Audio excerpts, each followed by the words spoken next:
penjo ariyo mokwongo be usewinjo wach moro magidore piny chini ya maji kata chini ya waba kaka giwacho ni dhok masani ni nitiere maling'ling inyalo dhir twak miluongo ni motion mar techo oko gavana Sakaja kata gavana mar kaunti ma Nairobi to bende nitiere kama duond bura kata party biro wacho ni kanyo koro dhiuru mos auch wat ilore mos. Adier man kende ni wach impeachment kila ng'ato osewinje. No, Mheshimiwa Jero wacho ni en pok owinjo man owinje kawuono. En odwa wuondo wakae. Nikech en gi simu kacha. Owach ni eno oseng'isa penje. Eno siepna kae. Ng'ise. Une WhatsApp achiel. Kata wach ni walosa Skype. Anyway. Wach no penje koseng'isa nitie gipango. Samoro gipanga kia. Owach na sene winji. Jero Mheshimiwa Jero wacho ni eno kia. Ana winjo wach no na neno na somo internet. Mheshimiwa moro ma Nairobi ka no kelo gino oketo to asomo to anene koro anasewinje wach impeachment. Mar ariyo wach mar political parties ni this is the stand of political party gino nitie to ing'eyo wach oversight samoro en ga close to enmity.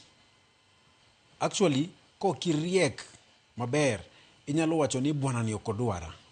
To ing'eyo en otiyo tije ma katiba omiye watch oversight. Adier man kende Nairobi wa collect pesa. To wachoko pesa, lakini ng'at machoko pesa no wakia. Okay, and county government uni assembly dogadwa mimbaka emambe kora elojo piny adwa ng'eyo matut ni une county ka ng'ama soko pesa oker pesa dine dongunju bedni county machoko pesa dongo kata mheshimiwa biro ng'iswa koro to inyo kaka waheshimiwa nyaka wabed concerned. Yes. To nyaka wapenj gigi nikech mago role magwa kaka wabunge ma county nikech omiwa telo gi constitution wa team oversight. To oversight en penjo ni one kawuono choko pesa di to nuchoke nade to after choke ukete kanye to ang'o mungo manyalo nyisowa ni pesa ma nuchoko nikech nyisowa uchoko. So what do you have matali gi pesa muchoko? Right. Winja. Koro wabunge mar county MCS. Negi kelo mswada moro iluonge ni ad hoc committee. Waloso ad hoc committee mondo wachunguza wach revenue e county mar Nairobi. To kaka constitution wacho ni wach mar ad hoc wame 3 months after we form it, and then we bring back to the assembly mondo koro gimiwa report. Ing'eyo baba nyaka sani report no onge. To dweche adek oserumo. More than 6 months down the line. Report no onge.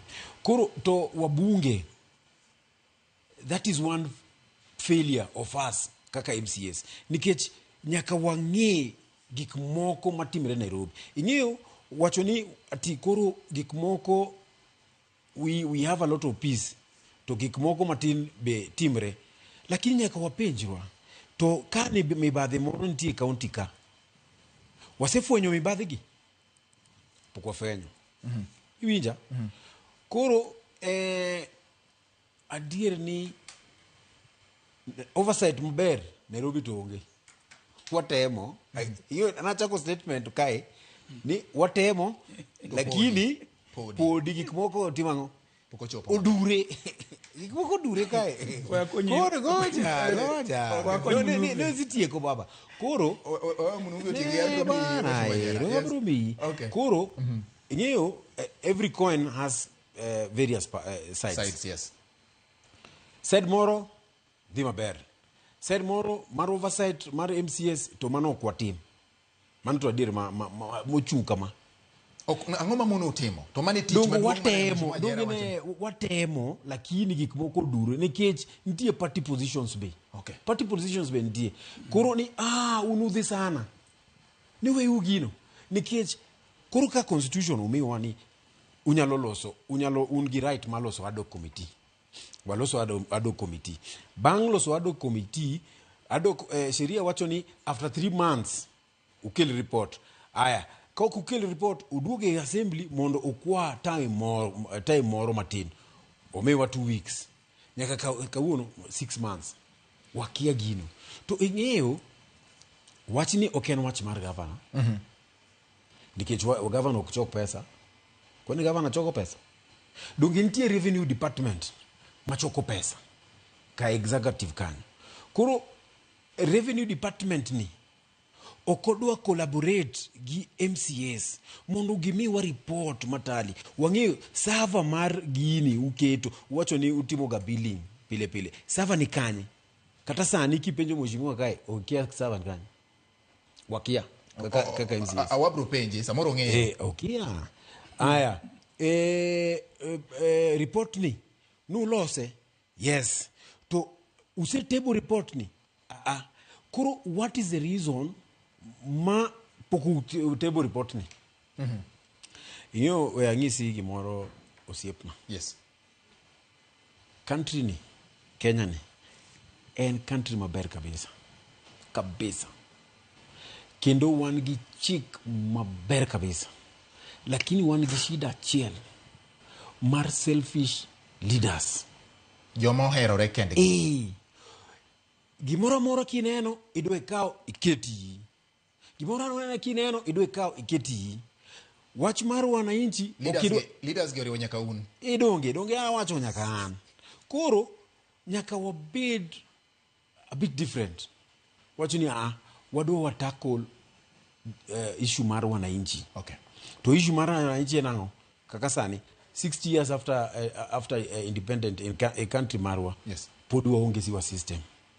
60 years after independent podi waonge drainage system. Ka koth ochwe Nairobi kama ber donge biro winjo jothoka. Okay. Maradek 60 years after independence to assemblies gisebedo kai, councillors gisebedo kai, assemblies gisebedo kai. 60 years I don't know nini podi ute onge kata pi. Saa hii ndio tunajaribu. Okay. Unaona? Koro nitie gik moko ma onego kaka assembly wa med teko to adwa akwa usiepna kai to en Syria nikech en chairman mar party war ODM Nairobi ka. Jalup chairman. En chairman mar Nairobi. Koro adwa sae ka wadok e assembly kacha. Watem walos chike ma nyalo konyo jopiny. Okay.